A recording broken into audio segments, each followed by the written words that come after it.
Kata Nabi, putus semua amal-amalmu kecuali 3 hal. Haji almarhum Haji Andi Arsad dengan istri ada mi dikubur. Almarhum Abdul Latif bin Siapo, bapaknya Ustadz, ada mi dikubur. Soeharto, Habibie, Gus Dur, Soekarno, ada mi dikubur. Mbah Surip tak gendong kemana-mana.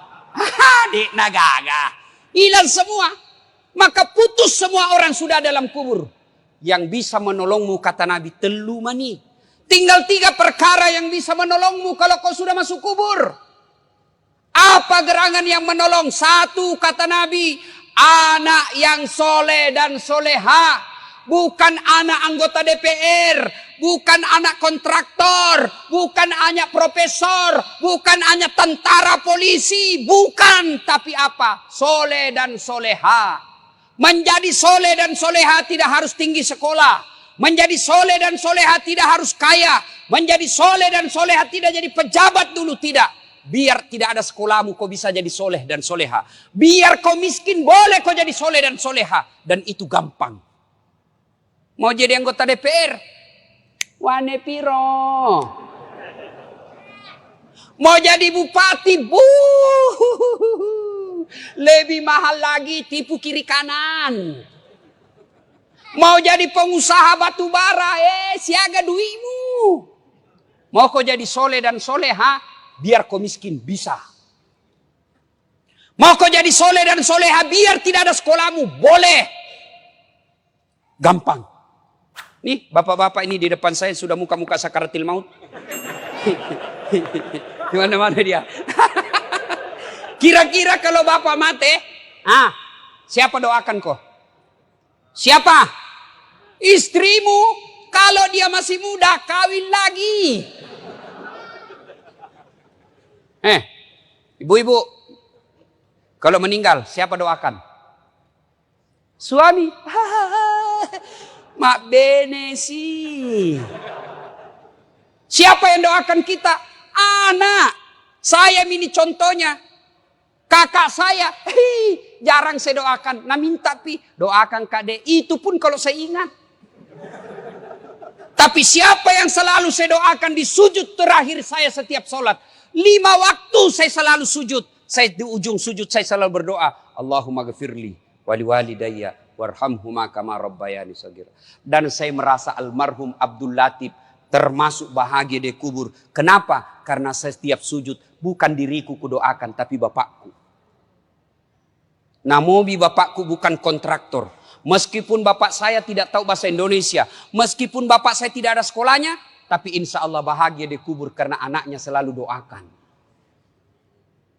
Nih bapak-bapak kalau mati ki, mau ki lihat bagaimana nasib tak dikubur? Lihat anakmu sekarang, lihat anakmu.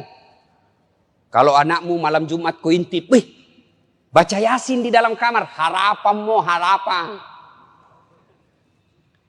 Pagi-pagi, siapa buka pintu itu? Intip, tahu wah. Anaknya yang bungsu buru-buru ke masjid. Harapan no. Anakmu pergi main futsal jam 5. 10 menit sebelum menjalan, lari-lari pulang cepat rumah. Kenapa? Dia mau tunggu sholat jamaah maghrib di masjid. Harapan Pak, meskipun kau cuma ngontrak-ngontrak. Biar anakmu tinggi sekolahnya. Banyak uangnya. Banyak istrinya. Tapi tidak pernah sembahyang. Macilaka kok. Pintar bahasa Inggris Ustaz. Apa hebatnya pintar bahasa Inggris? Nah bilang jago sekali anaknya itu Ustaz. Masih SD pintar bahasa Inggris. Nah banyak anak-anak pintar bahasa Inggris. Nggak percaya, pergi kok di Inggris. Itu anak-anak di Inggris Pak, bahasa Inggris semua. Apa kalau dia pintar bahasa Inggris? Memangnya kalau dia pintar bahasa Inggris berdoa pakai bahasa Inggris? Oh my God. Please help me my mother. Bleh. Pasti bahasa Bonjar juga, bujur. Maka Pak Bu, yang bisa menolong Bapak seketika kubur anak yang soleh dan soleha. Yang kedua, yang bisa menolong kita ketika sudah masuk di kubur, apa? Sedekah. Nih, bapak-bapak yang banyak cincinnya. Jamrud, ruby. Pak Sudian, mahal jamnya. Kalau pian mati, siapa pakainya itu?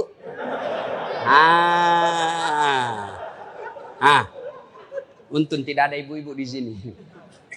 Saya bilang sama ibu, halo ibu-ibu ini, istri-istri orang kaya. Kalau kau mati, siapa yang pakai cincinmu? Siapa yang pakai gelangmu?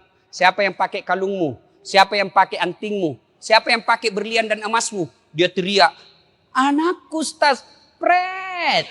Bukan anakmu yang pakai, siapa? Istri kedua. Karena suamimu pasti kawin lagi. Dia dengar istriku, mamanya cek. Dia dengar ini ceramahku, nah lihat di YouTube. Pulang nah panggil Kak Ustaz. Jadi nanti kalau mati Kak, mau ki kawin lagi. Saya bilang sini kau sayang. Saya kasih tahu kau baik-baik sayangku. Jangankan kau mati, masih hidup kau saja. Nah saya selalu berpikir kawin lagi. Apalagi kau mati no way. Tidak. Maka bapak-bapak, jangan kau berharap nanti anakmu yang sedekah. Jangan. Lebih baik kau sedekah memang nih sekarang. Di Sulawesi Selatan, mohon maaf kalau ada keluarganya di sini.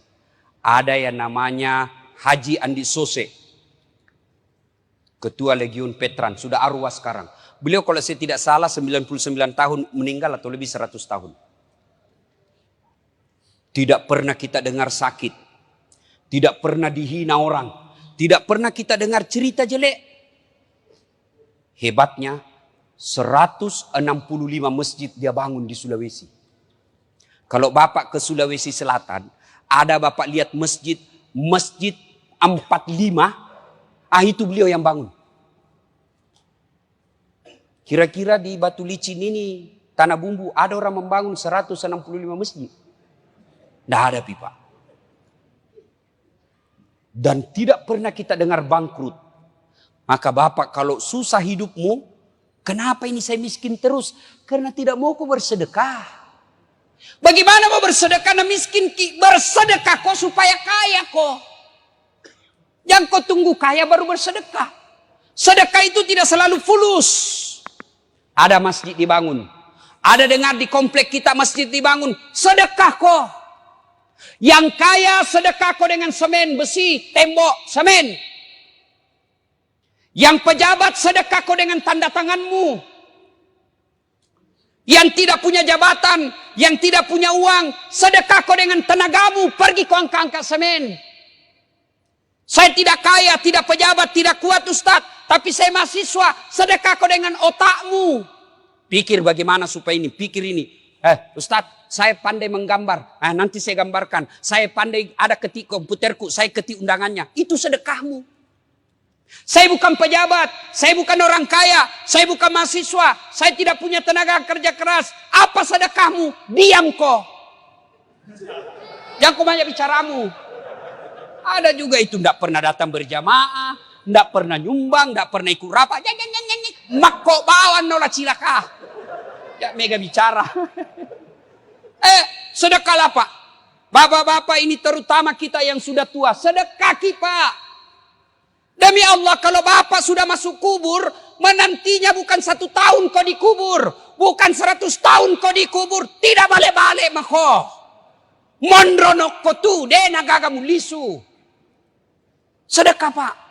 Ada orang tidak mau sedekah pada luannya banyak. Apa nak pikir, anakku kasihan. Bagaimana nanti anakmu lentongi rezekinya. Enak sekali tuh anak. Dikasih sekolah, dikasih menikah. Dibelikan rumah, lahir cucunya kita lagi akekai. Dibelikan lagi mobil cucu, dikasih sekolah lagi cucunya. Iya kalau naingat kok, kalau mati kok. Anak lentongi rezekinya. Yang penting anak kasih sekolah. Sudah kasih sekolah, ada rezekimu, kasih modal kerja. Jangan mau kau urusi rumahnya, biar ton dia urus. Enak sekali dia jadi anak kalau semua mau diurus. Yang wajib kamu ikuti terus sampai ajalnya, nasihatnya. Nasihati sampai ajalnya tiba. Tapi rezeki biar dia urus dirinya. Nak, sudah mau kasih sekolah.